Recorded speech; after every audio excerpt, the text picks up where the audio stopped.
Olá, olá meus alunos, tudo bem? Aqui é o professor Robson Oliveira, professor de Geografia, com mais uma aula para vocês. Agora nós vamos falar da população brasileira. Se você pegar lá no meu canal, você já assistiu a aula sobre população, nós demos alguns conceitos que eram bases para entender a população mundial, né? Fazer os estudos populacionais demográficos, e agora então a gente vai aplicar boa parte desses conceitos aí à questão da população brasileira. A primeira, pessoal, aí a gente nós vamos tentar aí observar, né, os chamados dados gerais, pessoal. Então perceba o seguinte, né, em geral a gente fala aí de censo de 10 em 10 anos, então imagine que foi em 2010 e o censo vai ser fechado agora neste ano de 2020, que é o ano que a gente está gravando essa aula. Porém, pessoal, nós já temos algumas estimativas aí, né? Já temos algumas possibilidades de se observar. Então nós temos aí os chamados dados oficiais, né? Ou não tão oficiais ainda, porque não fechou, mas os dados que mais se usam de 209 milhões de habitantes na chamada população absoluta. Você já sabe o que significa isso, sabe que a população absoluta é a quantidade total de habitantes de um território, né, de uma faixa de espaço ali, então nós consideramos isso a população absoluta.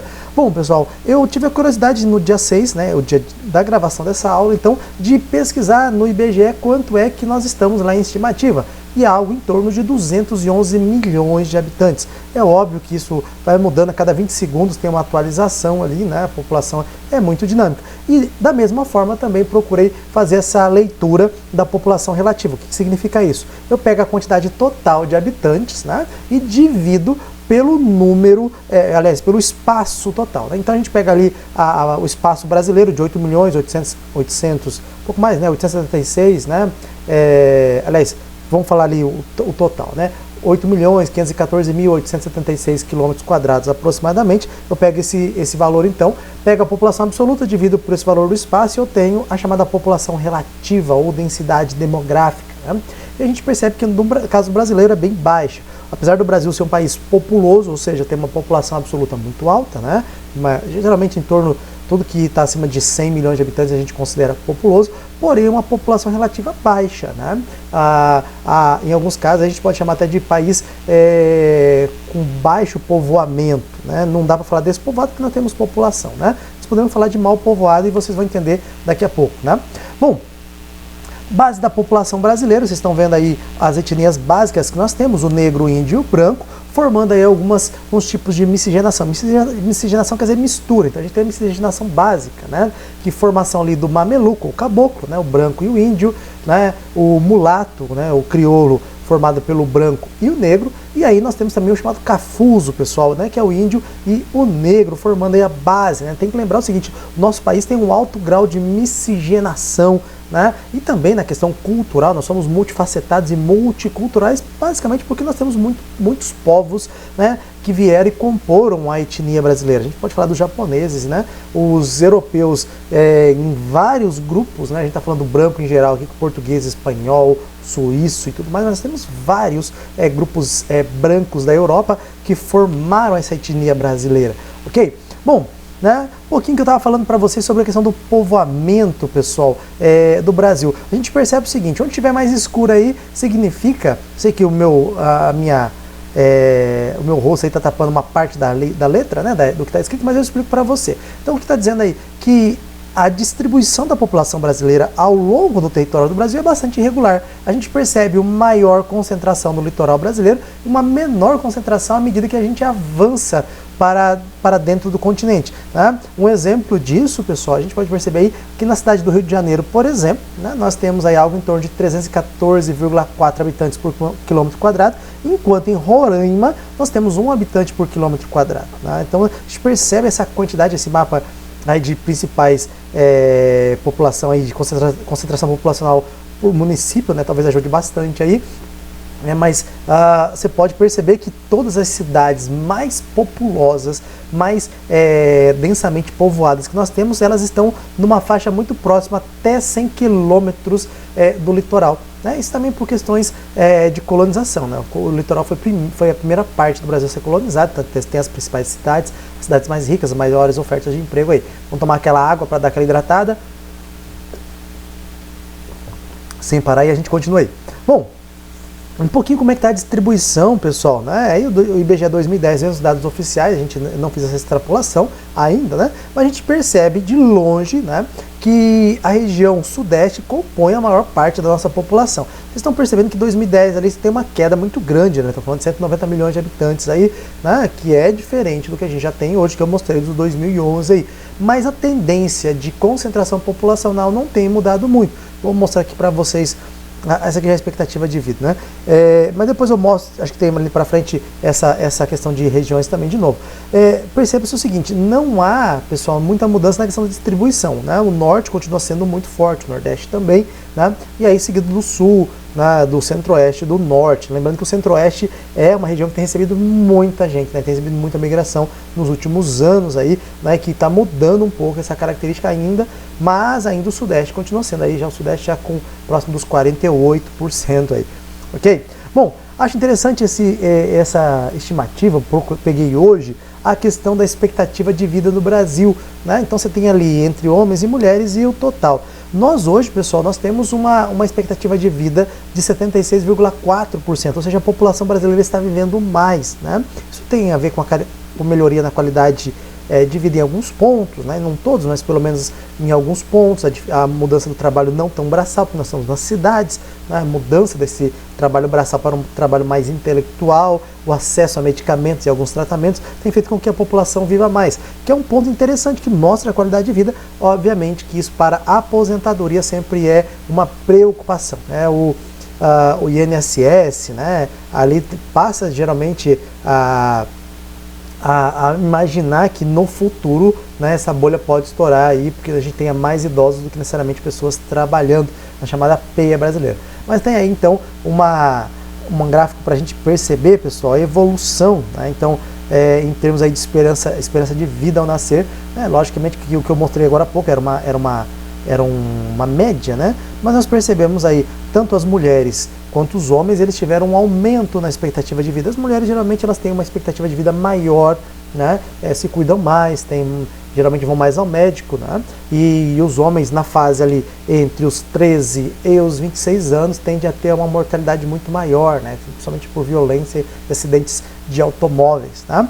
Bom, aí a gente tem a natalidade tanto para natalidade e mortalidade. A gente percebe o seguinte, que é óbvio, né, que está acontecendo no Brasil, há uma queda na natalidade, e já explico isso para vocês mais para frente nos gráficos também, né, que são só dados gerais para você perceber, e a gente tem um aumento, né, da taxa bruta ali de mortalidade. O pessoal aí fala assim, mas como assim a mortalidade está aumentando? Você disse que o Brasil melhorou a qualidade de vida e tudo mais. O que acontece? À medida que a população está envelhecendo, né, obviamente elas passam também a morrer, não necessariamente por uma questão de doença, mas a vida em si, né, ela tem um limite de anos ali que nós conseguimos ainda manter, por mais qualidade de vida que se tenha, ainda assim a população mais idosa é mais suscetível à morte. Neste ano de 2020 em especial, nós temos aí uma pandemia que tem levado a óbito muitos idosos, né, principalmente aqueles que já apresentavam algum quadro de insuficiência respiratória, diabetes, cardíacos e tudo mais, né? Bom, obviamente aí a gente pode perceber o seguinte, ao mesmo tempo que eu falo para vocês que a taxa de mortalidade tende a aumentar, pessoal, a gente percebe que a mortalidade infantil está caindo, né? Então ela vem despencando no Brasil. Por quê? Porque exatamente com o aumento da qualidade de vida, é óbvio, né, que quem está morrendo mais são as pessoas mais idosas, né? Os nossos idosos, eles têm uma tendência a vir a óbito por conta da idade, em compensação não, mas por outro lado, né, as nossas crianças, elas estão tendo uma mortalidade menor, né? Então essa projeção de 2013, mas jogando aí até 2060, né? E isso tem se confirmado, pessoal. Só que eu percebo o seguinte, por que a população morre? Tá aí o nosso índice de envelhecimento, né? Então vocês percebem que já em 2020 ali, né, esses indicadores já mostram um aumento da população idosa. Essa população vem aumentando, né, gradativamente, e tende a ser maior, né? Daqui a um tempo nós tenhamos uma população de idosos apenas, né? A maior parte da população na faixa dos idosos. Ainda não somos, tá? Só para você perceber, pessoal, observe esse gráfico, né? Aliás, essa pirâmide etária, né, de 2010. Então, fui no IBGE lá, coloquei 2010 para a gente perceber ali onde a maior parte da nossa população está. Você vai perceber que, basicamente, a maior parte da população brasileira está numa faixa entre de 10, né, vai perceber ali de 10 até no máximo 29 anos ali, que seria um pouquinho menos, mas a gente tem as maiores ali entre 10 e 19 anos, basicamente, né? Agora, tanto isso como para homens e para mulheres. Quando a gente observa, isso aqui está junto com o Paraná, mas quando a gente observa que já começa a mudar e a nossa taxa maior já está entre os 20 anos para frente, né? Então percebam que em 10 anos, pessoal, exatamente, ó, vou voltar aqui, há 10 anos atrás a maior parte da população estava entre os 10 anos, passou 10 anos, agora a maior parte da população está entre os 20 anos, quer dizer, não teve reposição de crianças, essa população está envelhecendo e ela tende a empurrar essa pirâmide, a maior parte da pirâmide para cima daqui. E vocês podem perceber lá no topo que a população entre idosos aumentou. Obviamente, entre o público feminino é maior por conta do que eu já falei, né? Há um período de idade ali que os homens eles morrem mais, tá? Então isso faz com que nós tenhamos mais idosos no gênero feminino. Ok, pessoal? Só para você perceber lá mais uma vez como a pirâmide ela está crescendo, ok? E aí tem algumas pirâmides etárias aqui para você observar. Na verdade são basicamente aí previsões de que nós temos, né? Não são necessariamente que vão se confirmar ou não, mas a tendência é que nós tenhamos aí um estreitamento da base da nossa pirâmide etária e aumento daí do topo da pirâmide. Então a tendência é essa aí que vocês estão observando, e são dados obviamente federais. Ok? Bom, outros indicadores que eu acho bacana a gente perceber, pessoal, ainda, né, o Sudeste e o Sul, eles apresentam indicadores muito bons em termos de acesso, de busca à escola. Então, pessoas que estão em idade escolar que realmente estão estudando, né? Então, o nosso índice de analfabetismo é muito baixo, né? Estava falando da escolaridade, que é a quantidade de pessoas em idade escolar que estão estudando. Mas, em compensação, né, falando aí um pouquinho de analfabetismo, pessoas que deveriam ter idade já para ser alfabetizadas e porém não conseguem redigir um texto formal. E nós temos, e sem falar no analfabetismo funcional, entre outras, né? Mas a gente tem aí uma taxa muito grande ainda, né, na região norte e na região nordeste, com indicadores muito perigosos, né? Quando a gente fala aí de Nordeste, apesar de ter caído muito, caiu muito mesmo, né? De 17 para 13,9% no Nordeste, ainda assim são taxas muito altas, né? Que isso precisa ser cuidado, precisa ser muito bem trabalhado, pessoal, né? Na conta de a gente ter mais acesso à educação, possibilitar uma educação de qualidade, menos evasão escolar, sempre é muito importante neste ponto, ok? Bom, a longevidade, né, a escolaridade junto também, né, com a questão da renda per capita, né, cria o chamado IDH. O que é o IDH? O Índice de Desenvolvimento Humano, pessoal. É uma forma de você classificar os países enquanto o IDH alto, muito alto, baixo, muito baixo, IDH médio, né. Basicamente nós sabemos o seguinte, o Brasil ele tem um IDH elevado, né, um IDH alto, não chega a ser, nossa, muito alto como os países aí, os principais países do mundo, mas nós temos aí, o que a gente considera ali acima dos 8, a gente pode considerar um IDH alto, pessoal. Então a gente tem muitos países nessa condição, não tantos países nessa condição, mas os países que mais nós conhecemos, talvez aqueles, porque aqui no Brasil nós somos um país que busca muito buscar novas possibilidades em outros países, nós somos um país de imigrantes, né? A gente conhece, a maior parte daqueles países que a gente conhece são muito ricos, né? Como os Estados Unidos, o Canadá, a Austrália, né? A Inglaterra, ali com o Reino Unido em geral, né? Sinceramente a Grã-Bretanha, né? Não tanto o Reino Unido, a Irlanda talvez fique um pouquinho abaixo disso, né?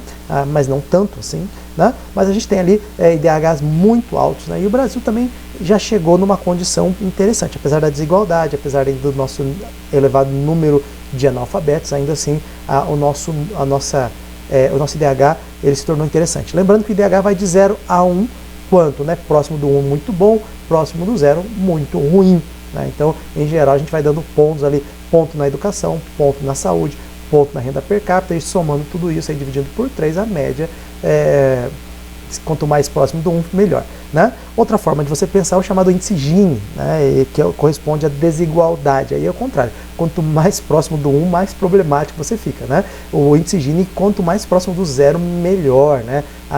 Quando se fala da desigualdade de distribuição de renda. Interessante só falar do Brasil antes de eu mudar aqui, né? O Brasil já esteve melhor nessa condição. Hoje nós somos aí 0,629, que considera aí um índice Gini ruim, né?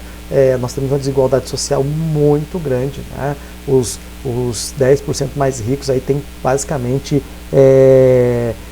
somando os 10% mais pobres, tem, né, não sei quantas vezes a mais, né? Então a população mais rica, ela concentra uma quantidade de dinheiro, de renda muito maior, muito maior, e enquanto a população mais pobre vive abaixo, às vezes, da linha da pobreza em alguns casos, tá? Mas só para você ver aí, então, essa condição, pessoal, né, da pobreza no Brasil, né, falando aí em termos de... A gente já teve muito grande, né, a gente teve, nossa, em proporção, os pobres já foram aí mais de 34% em proporção à população brasileira, né, mas desde 92 a gente vinha observando que havia uma queda, né, com exceção ali em 2003, de 2013 para 2004 aqui subiu de novo, mas voltou a cair até 2014.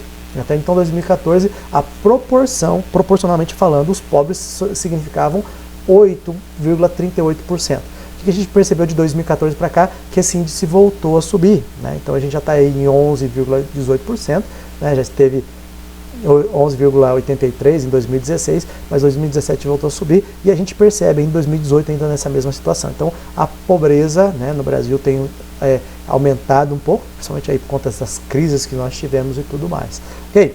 Bom, e a gente percebe aí o índice Gini, como eu falei para vocês, né, que a gente teve ali a principal queda nossa em 2014, e depois a gente teve ali um aumento, né? A gente foi aumentando essa desigualdade. Então os ricos, né, conseguiram manter o seu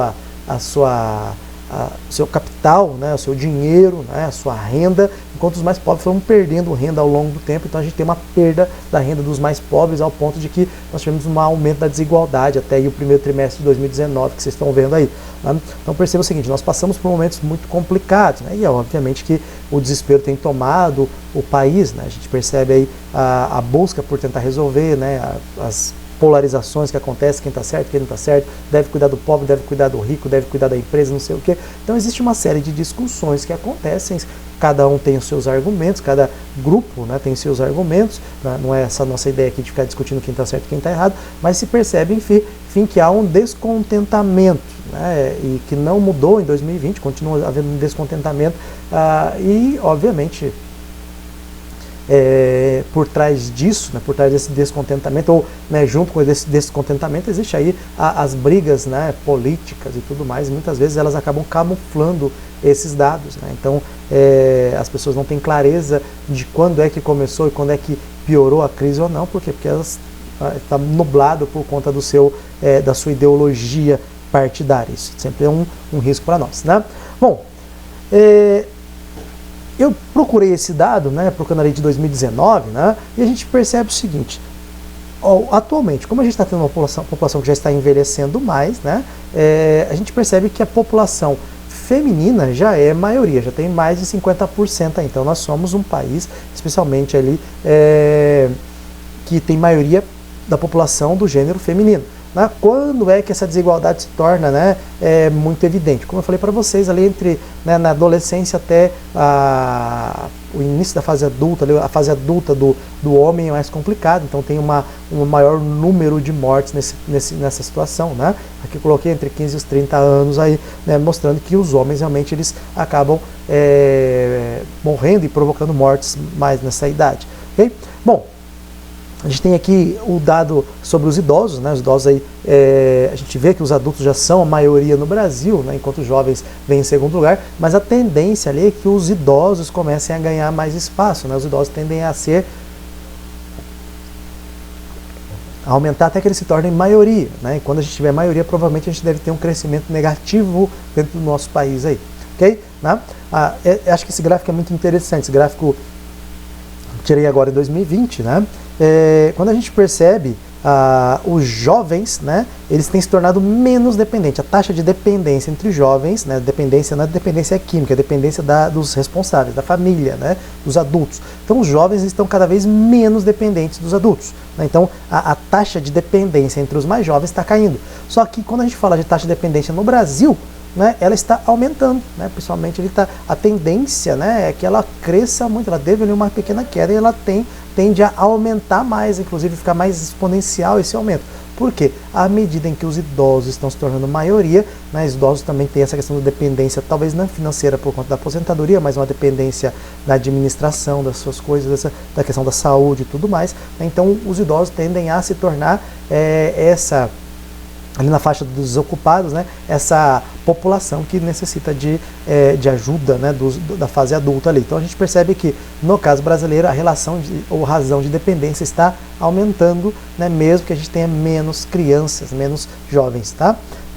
Isso aqui é só um dado, né, para mostrar quanto a população brasileira já está, a gente já sabe disso, né, desde a década, ali, quando nós saímos da década de 60, nós tínhamos maioria no espaço rural. Porém, nós passamos a ter maioria no espaço urbano e cada vez mais aumentando, né? E a gente já está aí com mais de 80% de população urbana. O que significa isso? Né? O que é uma população urbana? Significa dizer que a população, ou a maioria da população, é residente no espaço urbano. Okay? Aquelas pirâmides que eu tinha mostrado para vocês, né? Elas só estão aqui separadas aqui, né? Só duas de 80 e 90, não precisa muito. E eu acho que aqui a gente pode entender um pouquinho, como eu falei para vocês. Eu tinha prometido que a gente ia entender. Quando a gente fala de crescimento populacional, a gente pode dividir em 4 fases do crescimento. Né? A fase 1, que nós vamos chamar de crescimento primitivo, né? A fase 2, né, do crescimento, explosão demográfica, a fase 3, né, do equilíbrio, né? A fase 4 seria o envelhecimento e a fase 5 do crescimento negativo. O que acontece, pessoal? Na fase 1, né, quando a gente tem ali a fase 1 do crescimento da população, né, nós estamos falando aí em termos europeus até o século XVIII, né, no caso brasileiro ali, falando ali até 1940 mais ou menos, ali, no Brasil já no século XX. Né, a gente tem um momento em que a maior parte da população é rural, né, não tem acesso à medicação, não tem acesso a tratamentos e por isso morre muita gente, né, a taxa de mortalidade é muito alta. Mas também não tem conhecimento e nem acesso a métodos contraceptivos e nem quer, porque a população sendo rural, você quer mais ter muitos filhos. Por quê? Porque, primeiro, você tem que compensar, porque muitos vão morrer, a taxa de mortalidade é muito alta, né? E também o fato de que você pode ter mão de obra nos seus trabalhos manuais. Então, nós percebemos que o crescimento ele é primitivo, né? Por quê? Porque você tem tanto a taxa de natalidade quanto mortalidade muito alta, criando ali um equilíbrio, pessoal, né? Quando a gente chega na segunda fase, o Brasil entre 1940 até 1960 ali, né, no caso da Europa ali, pensando ali no século XVIII, no final do século XVIII até, né, ali 1940, nós temos o aumento da população urbana, né? E por conta disso, um acesso maior aos tratamentos, um acesso maior à saúde, por isso nós temos uma queda muito brusca na mortalidade. Porém, neste primeiro momento, a natalidade não diminui. Então nós temos um aumento aí do crescimento vegetativo, né? Então a diferença entre a natalidade e a mortalidade fica muito acentuada.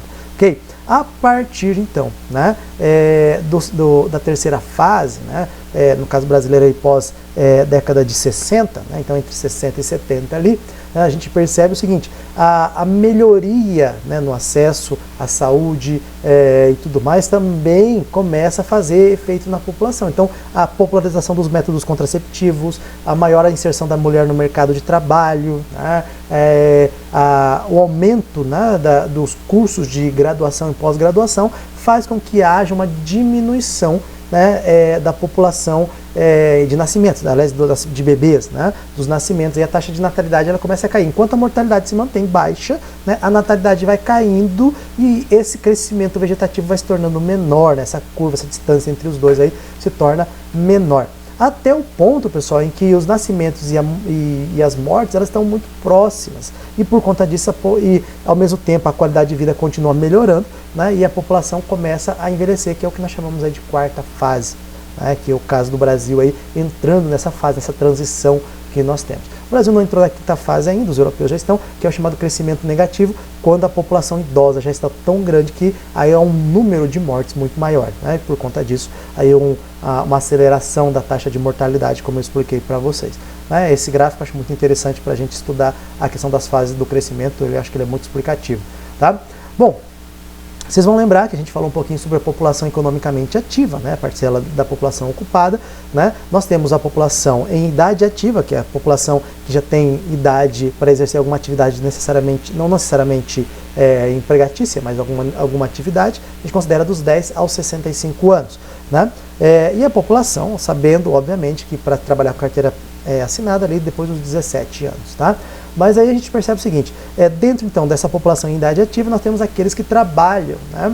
Ou que não estão trabalhando, estão agora desempregados, mas eles fazem parte da população economicamente ativa como exército de mão de obra, né? Exército reserva, né, de mão de obra.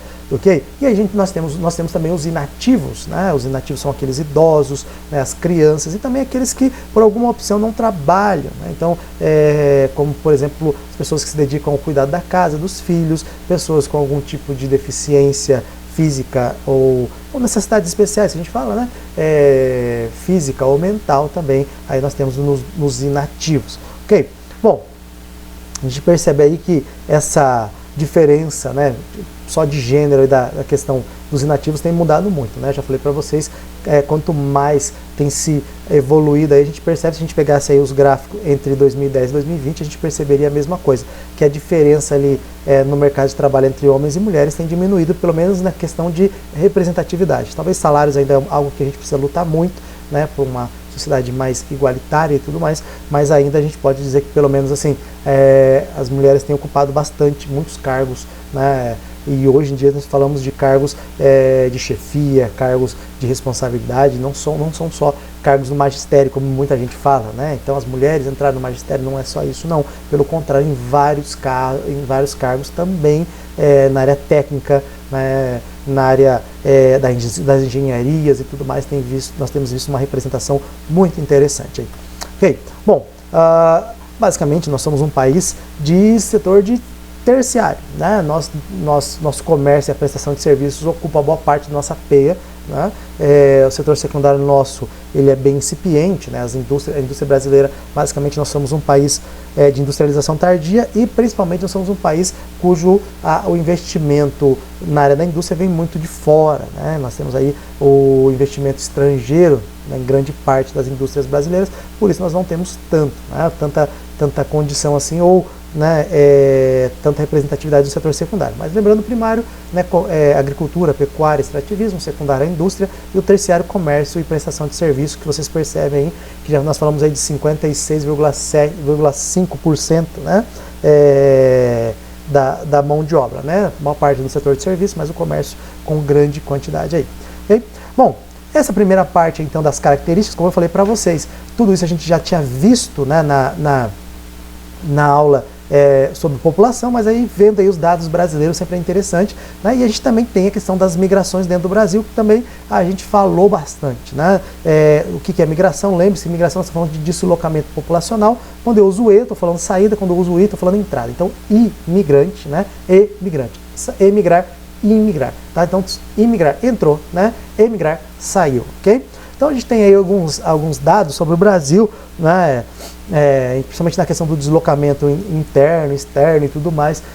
Você pode observar, depois pode frear aqui e observar e ler esses infográficos que são bacanas, mas é bacana a gente sempre perceber o seguinte, no caso brasileiro, pessoal, né, nós tivemos características, principalmente assim, algumas regiões em determinados momentos eles tiveram uma grande atração, né, principalmente por questão econômica, né, em geral está ligada aí ao desenvolvimento de alguma atividade lucrativa no Brasil, né, e quando essa atividade ela perde a sua característica de lucratividade, obviamente as pessoas começam a migrar para outro lugar, né? Então lembrando aí que nós temos a chamada relação de repulsa e de atração. Atração, quando tem alguma característica que atrai para determinada região, determinada parte de uma região, né? Então essa atração pode ser de várias formas, em geral, não só a qualidade de vida, principalmente por salários, por ganhos, possibilidades de investimento, né? E repulsa a mesma coisa, né? O desemprego é um dos principais ali que causam repulsa para nós, tá? Bom, a gente tem alguns casos aqui, né? A gente vai perceber o seguinte: como a colonização brasileira está muito ligada ao desenvolvimento de ciclos econômicos no Brasil, obviamente a gente teve as primeiras migrações aí, elas vão acontecer por conta dos ciclos econômicos, começando ali pela cana-de-açúcar, né, do Nordeste entre os séculos XVI e XVII, o século XVIII com o ciclo do ouro e também a questão do algodão no Maranhão, porque né, no século XVIII a gente teve a guerra civil nos Estados Unidos, guerra de secessão nos Estados Unidos, e os Estados Unidos era o principal fornecedor de algodão do mundo, e a gente passa a assumir essa posição, por quê? Porque os Estados Unidos estavam em guerra, e mesmo que essa guerra não durou, né, então aí depois os Estados Unidos retomam isso, mas nós durante um bom tempo exportamos muito algodão. No século XIX a gente tem o ciclo da borracha, né, que fez uma migração enorme de nordestinos para a região norte, né, o ciclo do café é muito forte, principalmente nós somos, né, ainda um grande exportador de café, mas já fomos os maiores, né, exportadores de café do mundo, né? Então o Sudeste ganhou muito, e tanto é que o Sudeste se acabou se industrializando por conta da herança do café, inclusive, né? A gente vai perceber, não só no caso brasileiro do Sudeste, como também do Sul, né, do Paraná, norte do Paraná, teve muito ganho por conta disso. Obviamente ali, infelizmente, nós tivemos alguns problemas ligados ali ao convênio de Taubaté, né, que acabava disponibilizando muito dinheiro, muito recurso brasileiro para manter os cafeicultores em épocas de crise, né, como por exemplo a quebra da bolsa e tudo mais, entre outros problemas que se observou, né, o café passou a se tornar um pouco menos investido, o café passou a ter menos, né, importância em termos de ganho, né.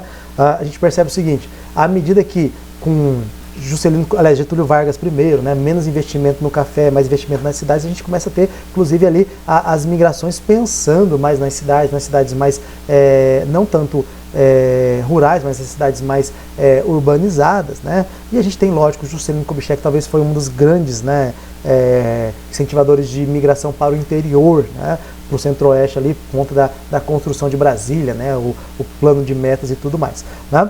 Bom, a gente percebe o seguinte, após 1980, né, o principal movimento migratório brasileiro é ligado principalmente para a agropecuária, então as novas fronteiras agrícolas, né, então a gente percebe o Centro-Oeste ganhando muita força por conta da soja, do milho, né, e também ali o sul da região norte, né, a derrubada do cerrado brasileiro, de uma parte do cerrado amazônico para a criação de gado, isso tem atraído muita gente para essas novas áreas de fronteira agrícola, né? Então é o que a gente tem, por isso que eu disse para vocês há alguns slides atrás, que o Centro-Oeste tem sido uma grande atração populacional. Ok?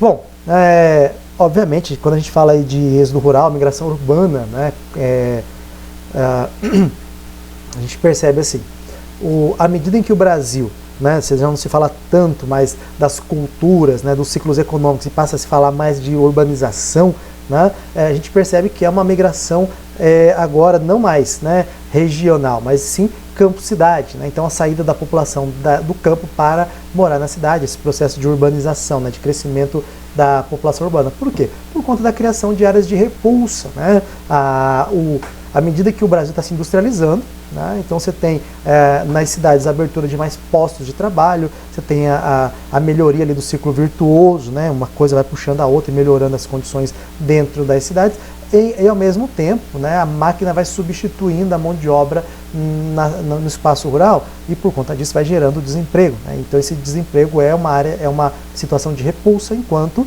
né, a melhor condição de vida na cidade também por conta do emprego acaba se tornando uma condição de atração, né? Bom, em alguns casos aí a gente percebe o seguinte, nem todas as cidades elas têm condição de abrigar todas as pessoas. Como assim? Né? Algumas cidades elas oferecem boas condições de emprego, porém é muito difícil morar por conta do alto valor do solo urbano, né? E aí nós temos duas situações, ou as pessoas elas moram muito na condição de periferia, né? Ou elas moram nas cidades mais próximas, nos arredores dessa grande cidade. E aí o que acontece? Todo dia de manhã essas pessoas elas se encaminham para a cidade maior para trabalhar e ao final do dia elas voltam para a sua cidade de origem para descansar, chamadas cidades dormitórios. Esse movimento então nós chamamos de movimentos pendulares, é como se fosse um pêndulo que vai e volta, vai e volta. Pode acontecer tanto centro-periferia quanto cidade ali é centro metropolitano, né? Cidade maior que atrai a população das cidades menores. Maringá, onde eu moro, né, ela acaba atraindo muito a população de cidades menores aqui. Nós temos algumas cidades dormitórios em volta de Maringá. Não quer dizer que Maringá não tenha problemas, ou seja, melhor do que a outra, mas por conta do seu tamanho, do seu porte, né, acaba atraindo muitas pessoas por conta da condição de emprego. Okay? Né? Temos também aí a questão da transumância, que é muito parecido com o movimento pendular, porém ele não é diário, né, por períodos. Né? A gente pode ter ali a época da seca, né?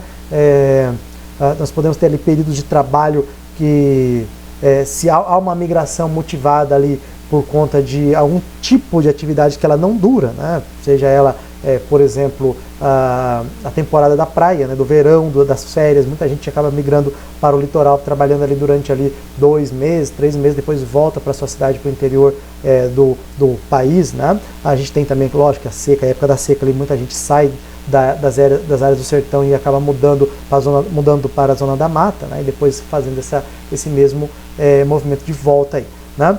Bom, como eu falei para vocês, né, a gente já falou aí bastante sobre migração interna, né, que a gente tem ali, falando um pouquinho só, agora mudando a ideia da migração externa, né? Então a gente falou bastante de interna aí, mudando um pouco, né? A gente tem ali a primeira fase, né? Então a vinda, né, dos portugueses, dos escravos, que é aquele primeiro momento ali da miscigenação brasileira, principalmente por conta da transformação do nosso país, né? Óbvio, falou assim, mas professor, mas o Brasil foi colonizado ali a partir de 1500, é verdade, né? Porém, a gente percebia que ainda era muito incipiente, com exceção dos escravos que vinham ali a partir de 1534, né? Essa migração não era tão forte assim, né? A partir de 1908, a migração portuguesa ficou muito forte, né? Ficou muito grande, né? E a gente tem ali também a vinda dos açorianos, né? Entre outros ali. Depois, ali ainda para substituir a mão de obra em alguns casos, já começava a se pensar, depois de 1950, os alemães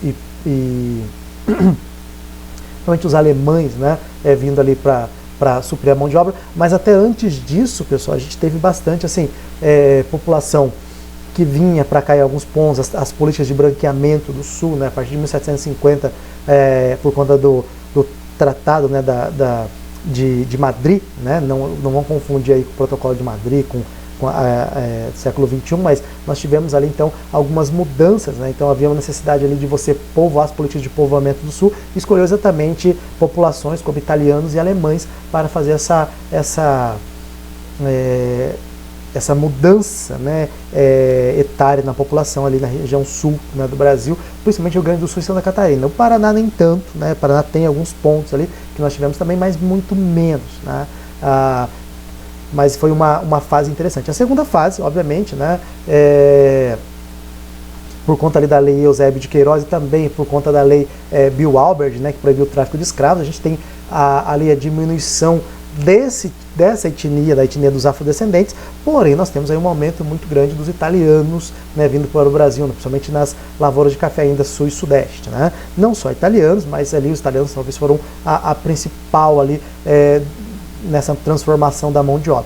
Aí quando a gente tem ali, após, né, 1930, pessoal, por conta da diminuição da entrada, né, a lei de cotas, por exemplo, né, que diminuía muito, restringia muito a entrada de estrangeiros. Por quê, professor? Nós estamos falando de uma política nacionalista do Getúlio Vargas, né? A gente tenta, obviamente, né, a questão europeia ali com o fim da Segunda Guerra Mundial, a reconstrução da Europa, também, obviamente, as pessoas vão ficar na Europa. A gente percebe que há uma diminuição do fluxo de imigração para dentro do Brasil, com exceção dos nossos mais vizinhos aqui, né? Por exemplo, Paraguai, Peru, Bolívia, Argentina, né? E outros aí também, os africanos de Angola, de Moçambique, né? Guiné-Bissau, né? Aqui também da América, os haitianos têm vindo bastante, né? Nos últimos anos aí, os haitianos passaram a vir muito para cá, né? A população também ligada à população da Síria, né? Por conta da guerra civil, tem vindo em grande quantidade para o nosso país, né? A gente percebe o seguinte, nós nos tornamos, né, nessa terceira fase, um país de emigrantes. As pessoas saem do nosso país, não necessariamente as pessoas vêm para o nosso país, tá? Bom, por que isso, né? Por que a gente se tornou um país de repulsão? Porque são das crises econômicas, problemas ligados pacotes econômicos que nós tivemos, né? Nós tivemos uma série, ainda o nosso salário acaba não condizendo com uma realidade de você conseguir manter os seus gastos durante o mês todo. Às vezes sobra mês no seu salário, não sobra salário no seu mês, né? Então, infelizmente, por conta disso, muitas pessoas têm feito a escolha de mudança, né? Para onde especial, Estados Unidos sempre é muito forte, né? Mas nós temos ali o continente europeu como um grande uma capacidade de absorver muita mão de obra brasileira, né? E obviamente o Japão, porque a gente tem uma ligação muito forte, né? A partir de 1908 ali, com a migração japonesa, a gente tem muito descendente e muita gente acaba indo para o Japão. Ok? Bom, pessoal, é isso então, né? A nossa aula aí, né, sobre população. Como eu disse para vocês, a gente aplicou muito dos nossos conhecimentos aquilo que nós já tínhamos estudado na população brasileira, né? Se você tem dificuldade, retoma esse vídeo, retoma aí essa aula que vai te ajudar muito, mas a gente conseguiu pelo menos ver como é que está o caso brasileiro. No mais, pessoal, espero que vocês tenham gostado e a gente se vê na semana que vem, se Deus quiser. Ok?